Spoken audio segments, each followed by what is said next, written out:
और एक बड़ी खबर, नरेंद्र मोदी स्टेडियम में भारत की ऐतिहासिक जीत की बड़ी खबर है। जी हां, अहमदाबाद के नरेंद्र मोदी स्टेडियम में अहमदाबाद टेस्ट भारत ने दूसरे दिन ही जीत लिया।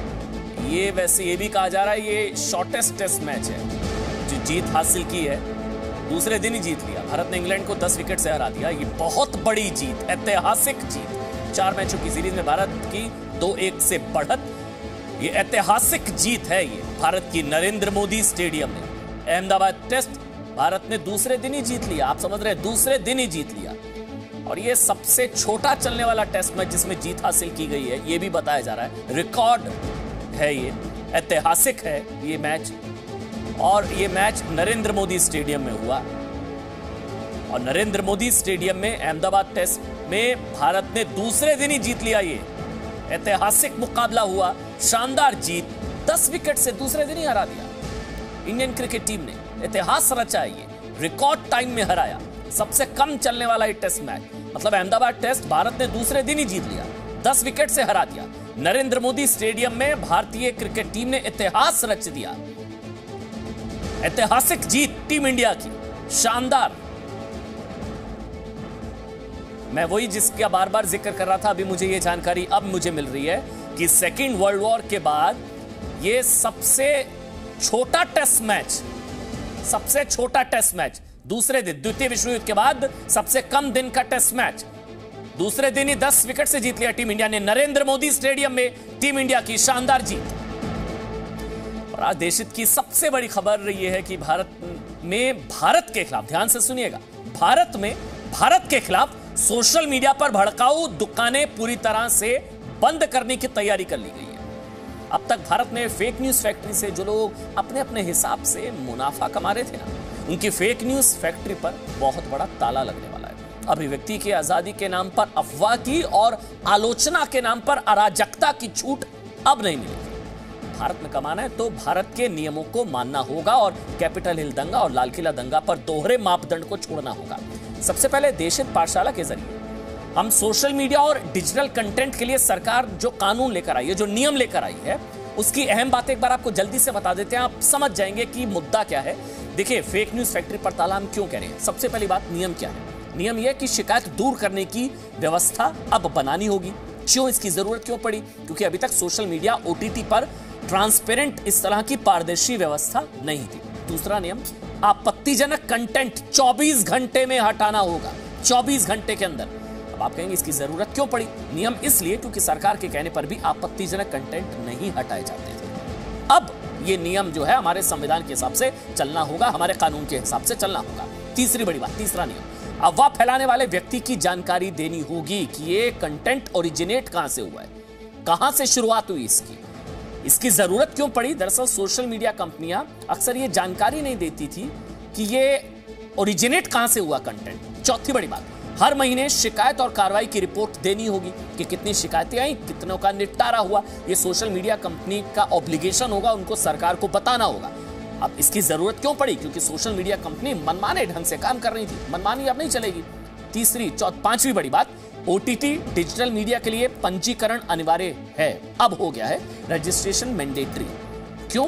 ताकि सिस्टम में OTT डिजिटल मीडिया का कम से कम एक हिसाब रहे।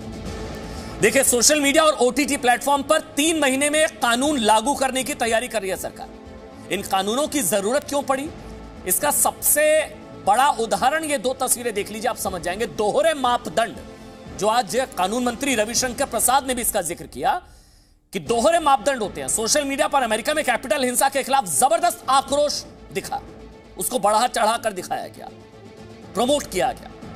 वहीं दूसरी तरफ लाल किला हिंसा दंगा मामले पर बिल्कुल खामोश। मतलब कुछ लोगों के तो ट्विटर अकाउंट तक सस्पेंड कर दिए गए थे और डोनाल्ड ट्रंप का भी ट्विटर अकाउंट सस्पेंड कर दिया गया था। यहां तक कि लाल किला हिंसा के लिए जो अभियान चलाया गया, उसे ट्विटर और फेसबुक के जरिए बढ़ावा मिला। आप समझ रहे हैं?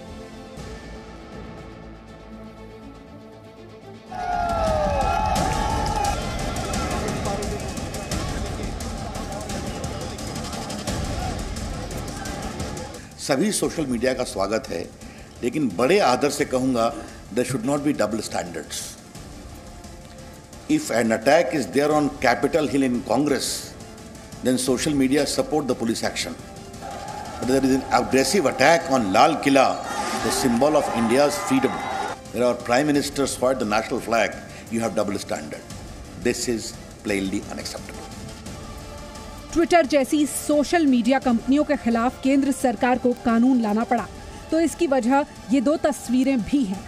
सोचिए, अमेरिका के बाइडेन सरकार की शपथ के खिलाफ कैपिटल हिल में हिंसा हुई तो ट्विटर ने पूर्व राष्ट्रपति डोनाल्ड ट्रंप का अकाउंट ब्लॉक कर दिया। लेकिन इसी ट्विटर ने लाल किले की हिंसा को अभिव्यक्ति की आजादी कहा। केंद्र के कहने पर भी ट्विटर ने कई अकाउंट ब्लॉक नहीं किए। ट्विटर पर ही लाल किला हिंसा और भारत के खिलाफ दुष्प्रचार की साजिशों को बढ़ावा मिला, इसीलिए सरकार को कानून लाना पड़ा। इसके बाद ट्विटर जैसी कंपनियां भारत में रहकर भारत की ही संप्रभुता के खिलाफ किसी साजिश पर चुप नहीं बैठ पाएंगी। कि अगर कोई अनलॉफुल इंफॉर्मेशन आपके प्लेटफॉर्म पर है, if there is a court order और एप्रोप्रिएट गवर्नमेंट डायरेक्ट्स दैट, तो आपके law and order, integrity of India, sovereignty of India, etcetera, तो आपको उसको हटाना पड़ेगा। ये नए नियम ओटीटी प्लेटफॉर्म्स के लिए भी हैं। देश में फिल्मों पर आपत्तिजनक चीजों पर कंट्रोल के लिए सेंसर बोर्ड है। न्यूज चैनल्स पर आपत्तिजनक सामग्री कंट्रोल करने के लिए एनबीएसए है। अखबारों पर किसी आपत्तिजनक कंटेंट को रोकने के लिए प्रेस काउंसिल है। लेकिन अब तक ओटीटी प्लेटफॉर्म्स पर कंट्रोल के लिए कोई व्यवस्था नहीं थी। इसीलिए अभी तक ओटीटी प्लेटफॉर्म्स पर कई वेब सीरीज पर एक धर्म के अपमान के आरोप लगे। प्रधानमंत्री और देश का खुलकर अपमान किया गया। मंदिरों में अश्लील दृश्य दिखाए गए। लेकिन नए कानून से अब ओटीटी पर भी देश का कंट्रोल होगा। इस कानून के दायरे में व्हाट्सएप भी है। अब सोशल मीडिया कंपनियों को शिकायत सुनने की व्यवस्था करनी होगी। शिकायत दूर करने वाले अधिकारी का नाम बताना होगा। शिकायत दर्ज होने के 24 घंटे में कंटेंट हटाना होगा। 15 दिन के अंदर शिकायत को खत्म करना होगा। महिला सम्मान विरोधी कंटेंट 24 घंटे में हटाना ही होगा। राष्ट्र की सुरक्षा और अखंडता के मामलों में तेज कार्रवाई करनी होगी। सरकार पूछे तो कंटेंट क्रिएटर का नाम बताना होगा। कंटेंट हटाने से पहले यूजर को बताना और सुनना भी होगा। भारत ने इस नए कानून के जरिए बता दिया है कि अब देश में अफवाहों की आजादी नहीं मिलेगी और अभिव्यक्ति के नाम पर अराजकता की छूट नहीं दी जाएगी। ब्यूरो रिपोर्ट, जी मीडिया। सोशल मीडिया मतलब आप समझिए, सोशल मीडिया को लेकर जब गाइडलाइंस हैं और अनसोशल मीडिया पर ताला, इसका मतलब फेसबुक है, ट्विटर है, व्हाट्सएप है, इंस्टाग्राम है। सोशल मीडिया मतलब अगर आप किसी भी सोशल मीडिया पर हैं तो ये नियम आप जान लीजिए कि अब आपत्तिजनक भड़काऊ पोस्ट पर कार्रवाई होगी। ये नियम आपके लिए है। अब फेक न्यूज़ फैलाने वाले पकड़े जाएंगे। मतलब फेक न्यूज़ की व्हाट्सएप यूनिवर्सिटी जो है ना, जो चलाते हैं वो भी, और जो पढ़ाते हैं और जो पढ़ रहे हैं, दोनों पर कार्रवाई होगी। अब अफवाह फैलाने वालों की पहचान होगी। इसके अलावा अनसोशल मीडिया पर सरकार का नियंत्रण होगा। अनसोशल, सोशल नहीं, अनसोशल, जो सोशल के नाम पर अनसोशल एक्टिविटीज में लगे हुए हैं। और अभिव्यक्ति के नाम पर अराजकता की छूट खत्म। अभिव्यक्ति के नाम पर अराजकता की, आलोचना के नाम पर अराजकता की छूट अब खत्म। आगे बढ़ते हैं, एक और बड़ी खबर। हिटलर का प्रचार मंत्री था गोएबल्स। वो कहता था कि एक झूठ को अगर कई बार दोहराया जाए तो वो सच बन जाता है। एजेंडा, प्रोपोगेंडा मतलब पूरे विश्वास से एक झूठ को 100 बार बोला जाए तो लोग उसे सच समझने लगते हैं। आप झूठ को बार बार रिपीट करें, हर बार रिपीट करें तो लोगों को सही लगने लगता है। कांग्रेस के पूर्व अध्यक्ष राहुल गांधी ने गोएबल्स के इस कथन को काफी सीरियसली ले लिया। इसलिए पिछले कुछ दिनों से वो एक झूठ लगातार दोहरा रहे हैं। देश में मत्स्य मंत्रालय नहीं है, फिशरीज मिनिस्ट्री है ही नहीं। अब देखिए, ऐसा नहीं है कि राहुल गांधी को ये पता नहीं है, उनको पता है, वो जानते होंगे। वो इतने नासमझ नहीं है कि देश में 2019 से मत्स्य मंत्रालय है, ये उनको पता नहीं है, बल्कि वो जानबूझकर लगातार ये झूठ बोल रहे हैं। और ऐसा वो कई बार कर चुके हैं। कभी राहुल गांधी कहते हैं कि चीन की सीमा भारतीय क्षेत्र में घुस आई है, हमारी जमीन पर कब्जा हो गया, हमारी जमीन चली गई। कभी उन पर कृषि कानून को लेकर झूठ, फेक न्यूज फैलाने के आरोप लगते हैं। राहुल का रफाल वाला झूठ, आपको ध्यान होगा, माफी मांगनी पड़ गई थी उनको। तो अब जब उन्होंने रफाल की कीमत 500 करोड़ से शुरू करके 1000 रुपए तक पहुंचा दी थी, वो सब भी है। सुप्रीम कोर्ट में माफी तक मांगनी पड़ी थी, आपको ये भी याद होगा कि सुप्रीम कोर्ट ने कह दिया कि चौकीदार चोर है, वो सब भी आपको याद होगा। अब आप ये भी कह सकते हैं कि शायद राहुल गांधी अनुभवहीनता की वजह से ऐसा कर रहे हैं, लेकिन हमारा मानना है कि राहुल गांधी करीब 50 साल के हैं और जन्म से ही राजनीति के माहौल में है। वो क्या उन्हें अनुभवहीन माना जा सकता है क्या? नहीं। तो क्या राहुल गांधी को झूठ बोलने की आदत है या कोई एजेंडा है? हेलो, नमस्कार। How are you? नमस्कार।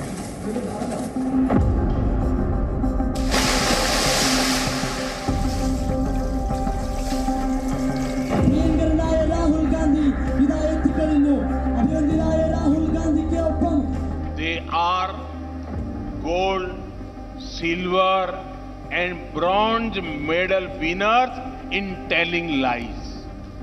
Congress leaders come here and say, we will make a fisheries ministry for fishermen. I was shocked. Congress के अघोषित अध्यक्ष राहुल गांधी के लिए प्रधानमंत्री स्तब्ध हैं, हैरान है कि कोई नेता एक ही झूठ बार बार लगातार कैसे बोल सकता है। राहुल गांधी कल केरल दौरे पर थे। उन्होंने कोल्लम में कहा था कि देश में मत्स्य मंत्रालय नहीं है। मत्स्य मंत्रालय पर यह उनका दूसरा झूठ था। Just like our farmers farm the land, you farm the sea. The farmers have their ministry in Delhi. You don't have a ministry in Delhi. No one speaks for you in Delhi. So the first thing I would like to do is have a ministry dedicated to the fishermen of our country, so that your issues can be defended and protected across the country. गजब बात यह है कि राहुल गांधी ने 6 दिन पहले पुडुचेरी में भी यही झूठ बोला था। उन्होंने भयंकर आत्मविश्वास दिखाते हुए पूछा था कि देश में किसानों के लिए मंत्रालय है तो मछुआरों के लिए क्यों नहीं? I consider you to be farmers of the sea, and I think to myself that if farmers of the land can have a ministry in Delhi, then why is it that farmers of the sea do not have a ministry in Delhi?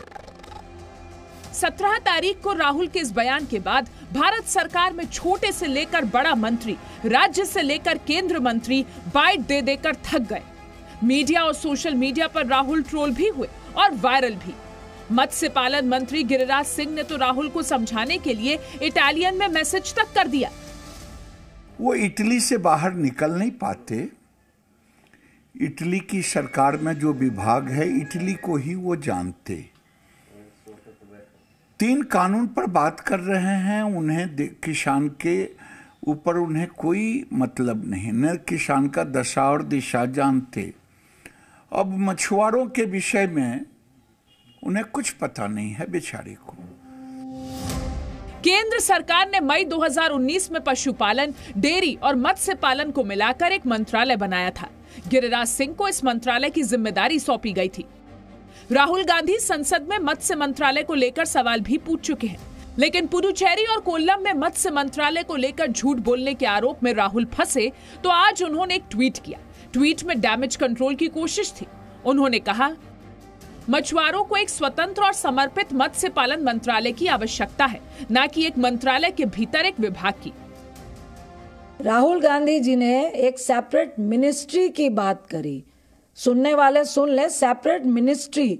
और ये मत्स्य पालन ministry में एक fishery का department है, जिसकी बात इनके मिनिस्टर भी कह रहे थे। आप पब्लिक को गुमराह कर रहे हैं।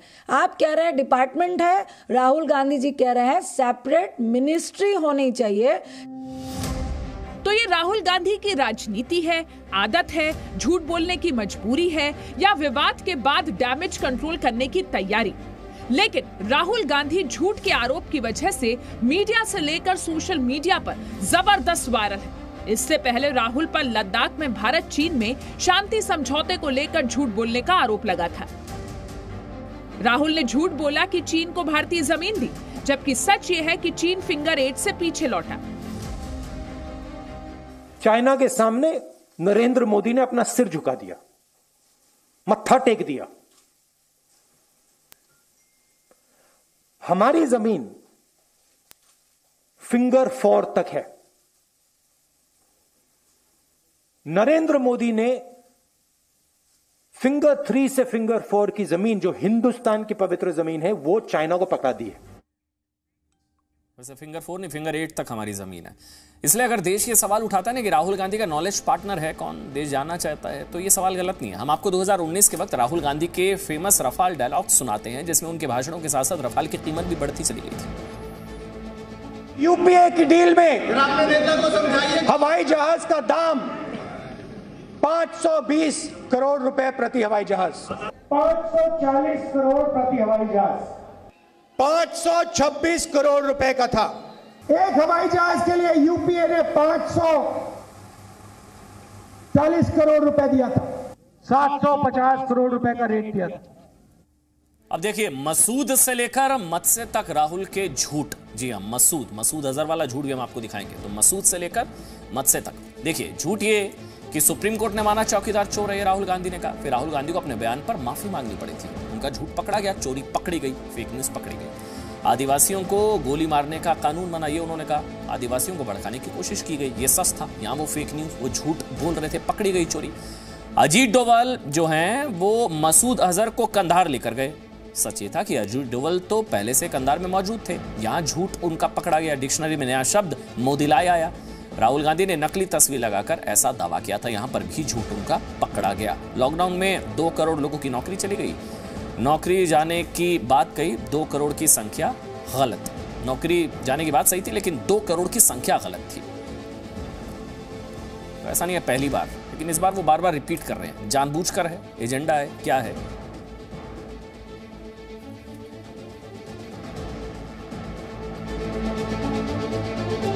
अच्छा, एक बड़ी खबर, एक बहुत बड़ी खबर आ रही है। मुकेश अंबानी के घर के बाहर विस्फोटक मिला। ये बहुत बड़ी खबर है इस वक्त की। मुंबई में मुकेश अंबानी के घर की सुरक्षा बढ़ा दी गई है और स्कॉर्पियो में 25 से ज्यादा जिलेटिन की छड़ मिली है।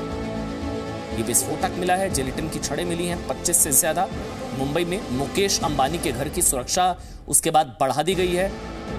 कोई लावारिस गाड़ी वहां पर खड़ी थी, स्कॉर्पियो, और उसमें 25 से ज्यादा जिलेटिन की छड़ें कार के अंदर मिली हैं।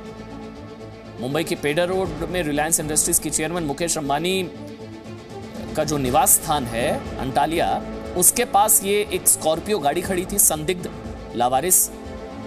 और उसके बाद जब तलाशी ली गई तो उसके अंदर 25 से ज्यादा जिलेटिन की छड़ें मिली हैं।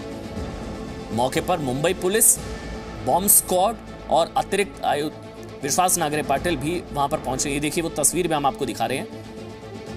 ये वहीं की तस्वीरें हैं। गाड़ी को चेक किया गया था, लेकिन इसमें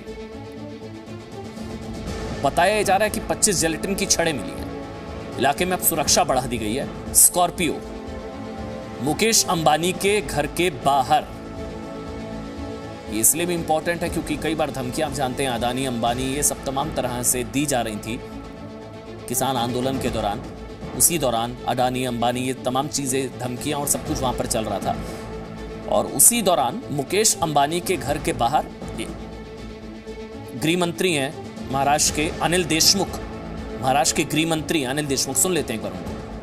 मुंबई में मुकेश अंबानी के घर के कुछ दूरी पे एक स्कॉर्पियो वैन मिली है। उस स्कॉर्पियो वैन में कुछ जिलेटिन पाया गया है। इसकी पूरी जांच मुंबई क्राइम ब्रांच कर रहा है।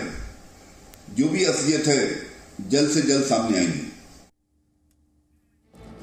महाराष्ट्र के गृह मंत्री अनिल देशमुख को आप सुन रहे थे। वो बता रहे हैं कि कुछ जिलेटिन मिला है। स्कॉर्पियो मुकेश अंबानी के घर से थोड़ी दूर पर खड़ी थी, लावारिस हालत में खड़ी थी, संदेहास्पद तरीके से वहां पर खड़ी थी, संदिग्ध लग रही थी, चेकिंग की गई। और अब यह भी बताया जा रहा है कि क्राइम ब्रांच जो है वो मामले की जांच कर रही है। क्राइम ब्रांच मामले की जांच कर रही है। इलाके की सुरक्षा बढ़ा दी गई है। बॉम्ब स्क्वाड मौके पर है। इसके अलावा मुंबई पुलिस मौके पर है और अब सुरक्षा वहां पर जरूर बढ़ा दी गई है। ये बड़ी खबर है। मुकेश अंबानी के घर के बाहर अब सुरक्षा बढ़ा दी गई है और जो स्कॉर्पियो गाड़ी थी उसके अंदर से जिलेटिन की 25 से ज्यादा छड़ मिली है। देशहित के दूसरे एडिशन में मैं हूं आपके साथ शीरी। अभी आपने जो तस्वीरें देखी उससे आप समझ गए होंगे कि आज देशहित में हमारी स्टोरी में क्या है। कोलकाता यानी city of Joy. City of Joy की एक दर्द भरी दास्तान भी है। ये कहानी है हाथ से रिक्शा खींचने वालों की। दुनिया में अब इलेक्ट्रिक गाड़ियों की बिक्री बढ़ रही है, लेकिन कोलकाता के कुछ लोगों की जिंदगी में तो इलेक्ट्रिक क्या पैडल वाला रिक्शा भी नहीं है। इन लोगों के पास हाथ से रिक्शा खींचने के सिवाय दूसरा कोई विकल्प नहीं। पश्चिम बंगाल के विधानसभा चुनाव में राजनीतिक दलों के चुनाव प्रचार में गाड़ियां ही गाड़ियां हैं। कोई एलईडी स्क्रीन वाला रथ पूरे राज्य में भेज रहा है तो कोई इलेक्ट्रिक स्कूटी चला रहा है, लेकिन हाथ से रिक्शा चलाने वालों की जिंदगी वैसी ही है जैसी ब्लैक एंड व्हाइट जमाने में हुआ करती थी। उनकी आवाज राजनीतिक दलों तक पहुंचाने की कोशिश कर रहा है जी न्यूज। हमारे सहयोगी विशाल पांडे की कोलकाता से ये ग्राउंड रिपोर्ट देखिए।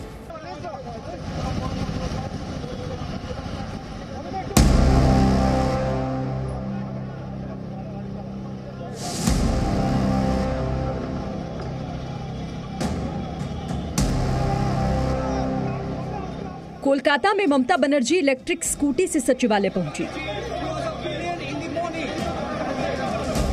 फिर शाम को उसी स्कूटी को चलाने की प्रैक्टिस भी की। कोलकाता में ही जेपी नड्डा ने एलईडी स्क्रीन लगी बीजेपी के 294 रथ को हरी झंडी दिखाई।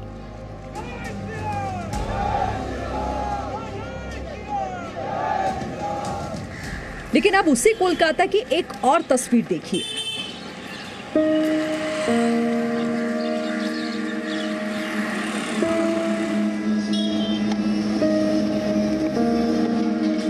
मशीन के जमाने में अब भी कोलकाता में कुछ लोग 4 पहियों वाला काम अपने 2 पैरों से करने को मजबूर हैं, और वो भी अपना और अपने परिवार का पेट भरने के लिए।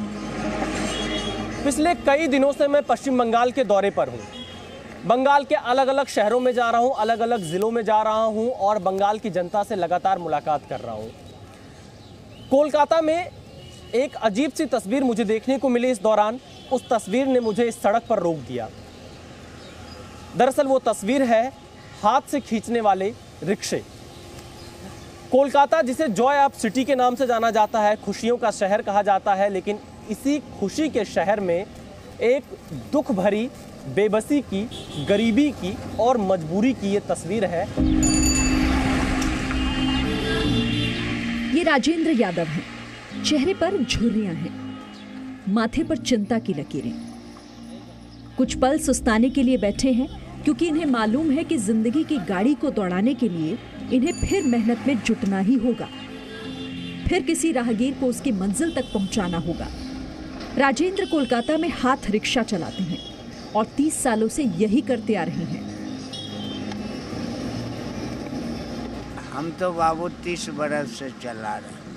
आगे हम दूसरा काम करते रहे दुकान में, वो छोड़ दिया दुकान का काम, तब से हम रिक्शा चलाते हैं। आज 30 बरस हो गया बाबू। क्या कितनी कमाई हो जाती है? अभी कुछ नहीं है, अभी 100-150, लास्ट 200, 200 आगे रहा। इसमें 300, 400, 500 भी होता रहा। राजेंद्र की एक दिन की कमाई बमुश्किल 150 रुपए है। सोचिए इनका घर खर्च कैसे रोज के 150 रुपए में चलता होगा। 150 रुपए कमाने के लिए ये कितनी मेहनत करते हैं, जितनी मेहनत तो शायद अच्छा खासा पहलवान भी करने में थक जाए। जोर लगता है, कैसे चलाते हैं आप? शरीर के हाँ, हाथ का जोर लगता है, सीना का जोर लगता है बाबू। हाथ और सीना का जोर लगता है। पूरी ताकत लगा देते हैं। हाँ, एक एक जगह पूरी ताकत लगाने होता है बाबू। ऑटो, पैडल से चलने वाले रिक्शा और ई रिक्शा के दौर में भी ये लोग हाथों से ही रिक्शा खींचने को मजबूर हैं। ई रिक्शा होता है तो उसमें बैटरी होती है, जो पैडल वाले रिक्शे होते हैं उसमें पैर से चला सकते हैं, एक मैकेनिज्म होता है। ऑटो आ चुका है, लेकिन अगर आप इस पहिए को देखेंगे, ये लकड़ी का है, लकड़ी का पहिया है और ये पुराना पूरा लोहा है और लकड़ी है। इसी में बस थोड़ा सा तेल वगैरह जो ग्रीस वगैरह होता है आप डालते होंगे और इसी से ये लोग अपना चलाते हैं। पूरी ताकत इनके सीने पर, इनके बाजुओं पर पड़ती है। उम्र बीत जाती है। वैसे दादा आप लोग की उम्र कितनी हुई है अभी? कितने साल के हैं? 50 ओवर दिया। 50। आपकी उम्र? 64। 64 साल। 64 साल की उम्र में आप रिक्शा चला रहे हैं हाथ से। कोई 12 साल की उम्र से ही हाथ रिक्शा चला रहा है तो किसी की उम्र हाथ रिक्शा खींचते खींचते 64 साल की हो गई है। हरि यादव भी सालों से हाथ रिक्शा चलाते हैं। दुनिया कहां से कहां पहुंच गई, लेकिन हरि की जिंदगी का पहिया इसी हाथ रिक्शा की वजह से चलता है। क्या कारण रहा, क्यों नहीं छूट पाया ये रिक्शा? और दूसरा उपाय नहीं है, क्या करेगा। और कोई काम मिला नहीं, जब से चलाने लगे यही रिक्शे चलाया, वो दूसरा काम नहीं किया, कुछ काम मिलता नहीं, कुछ क्या करेगा। कैसे चलाते हैं? तो बहुत दर्द होता होगा शरीर में। बहुत तकलीफ है, बहुत तकलीफ, मुसीबत में चलाते हैं, और क्या करेगा। कोलकाता की सड़कों पर जब आप चलेंगे तो आपको राजेंद्र और हरि जैसे सैकड़ों हाथ रिक्शा चलाने वाले मिल जाएंगे, जिनकी आवाज आज तक किसी ने सुनने की जहमत नहीं उठाई। उनकी आवाज जी न्यूज ने देश तक पहुंचाने का फैसला किया है। मेरी हिम्मत नहीं हो पा रही है आज इनके रिक्शे पर बैठने की। दरअसल जब मैं कोलकाता आया, आप तक ये खबर पहुंचानी थी, तो एक बार मैं इनके रिक्शे पर बैठ गया था। उसके बाद जो मैंने देखा, जो मैंने महसूस किया, वो मुझे इतना दुख दे रहा था, इतना दर्द दे रहा था कि एक इंसान दूसरे इंसान को कैसे खींचता है। सिर्फ जीविका के लिए, मजबूरी में, कोई और भी कारण हो सकता है। 55 साल के देवीलाल जिंदगी की गाड़ी खींचने के लिए हाथ रिक्शा चलाते हैं। राज्य सरकार ने हाथ रिक्शा चालकों के लिए कोई योजना बनाई है या नहीं, ये इन्हें बिल्कुल नहीं मालूम। इन हाथ रिक्शा चालकों के लिए सिर्फ साल बदलता गया, जिंदगी बिल्कुल नहीं बदली। खास तौर पर जो यहाँ की सरकार है, उसे भी इनका दर्द देखना चाहिए। देखिए, दोनों हाथ से यहाँ से पकड़कर ये रिक्शा खींच रहे हैं। हम इनके रिक्शे पर नहीं बैठेंगे, लेकिन इनके साथ चलकर इनके दर्द को आप तक जरूर पहुँचाएंगे। सरकार कभी आपके पास पहुँचती है? ना है ना। क्यों? अब क्या मालूम, पहुँचता नहीं है, पहुँचता तो नहीं है। हाँ, कहाँ कुछ कर रहा, कुछ देती है आपको सरकार? आप लोग की कोई मदद करती है? कोई नहीं। क्यों?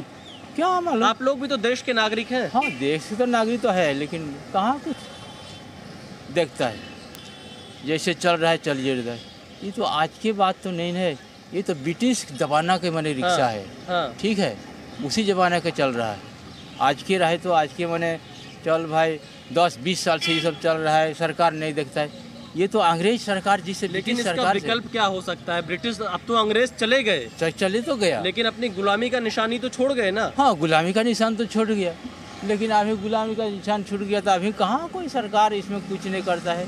कोलकाता की गलियों में जब आप आएंगे तो एक वक्त था जब ये लोग हाथ से जो रिक्शा खींच रहे हैं, बड़े बड़े लोगों को यहाँ बैठाकर रेस लगाया करते थे। उस वक्त ये शुरू हुआ था। शौक की वजह से लोगों ने हाथ के रिक्शे पर बैठने की शुरुआत की थी, और वो इनकी मजबूरी बनी हुई है। आज जब हम कोलकाता में हैं तो हमें पता चला ये रिक्शा भी इनका अपना नहीं है। जो मेरे साथ ये 4 रिक्शे वाले चल रहे हैं, जो कि हाथ से खींचने वाला रिक्शा है, इनका अपना नहीं है। इन्होंने किराए पर लिया है। 30 रुपये एक दिन का किराया ये अपने मालिक को देते हैं। अपना चलाने वाला यहाँ कोई नहीं है, ये सब भाड़ा में रिक्शा चलता है। तो कितना भाड़ा है एक दिन का रिक्शा का? 30 रुपया, बेसी नहीं है तो 100-150 सर कमाएंगे, बेसी उसको देने कहाँ से सकेंगे, नहीं सकेंगे। ब्लैक एंड व्हाइट फिल्मों में कोलकाता के हाथ रिक्शा की तस्वीरें दिखा करती थी। अब फिल्में ब्लैक एंड व्हाइट से HD हो चुकी हैं, लेकिन कोलकाता के इन हाथ रिक्शा चालकों की जिंदगी अब भी ब्लैक एंड व्हाइट ही है। सोच रहे हैं कि यही चलाते चलाते मर जाएंगे, वही ठीक है, और कोई विकल्प हम लोग के पास नहीं।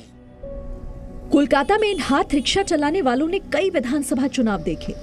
जब लेफ्ट की सरकार थी तब भी ये हाथ रिक्शा चलाते थे।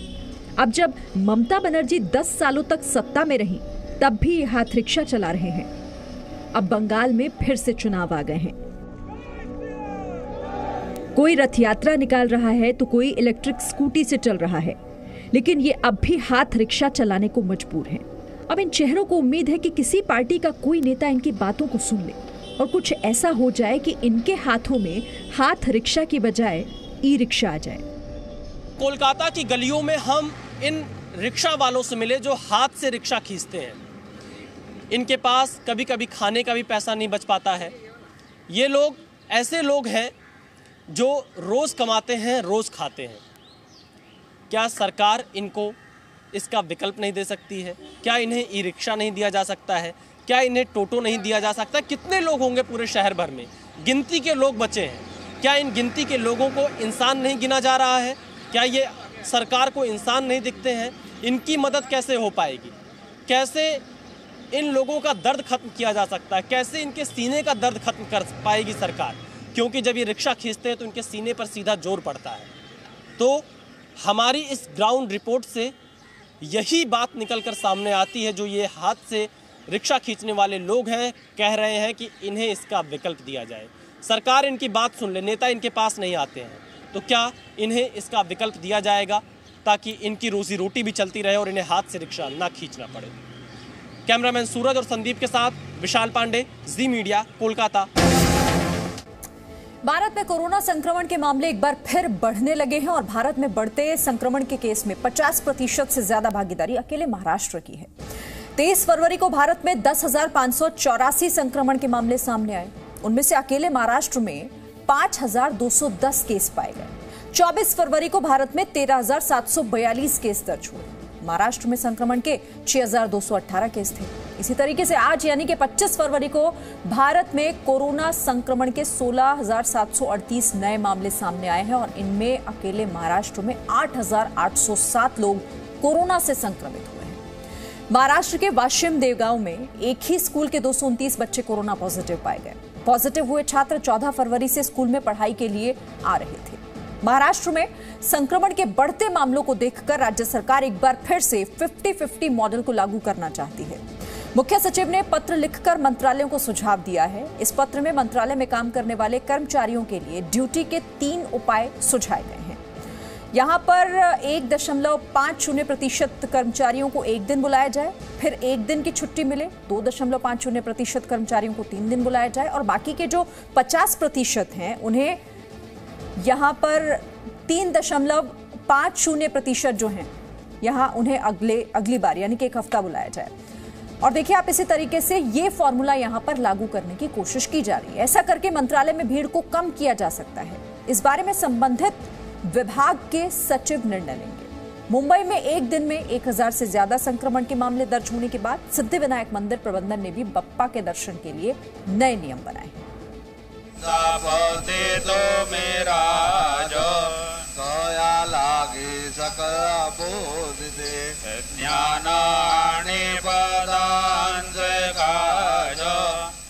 मुंबई के सिद्धिविनायक मंदिर में अंगारकी संकष्टी चतुर्थी के अवसर पर हर साल भक्तों की भारी भीड़ जुटती है।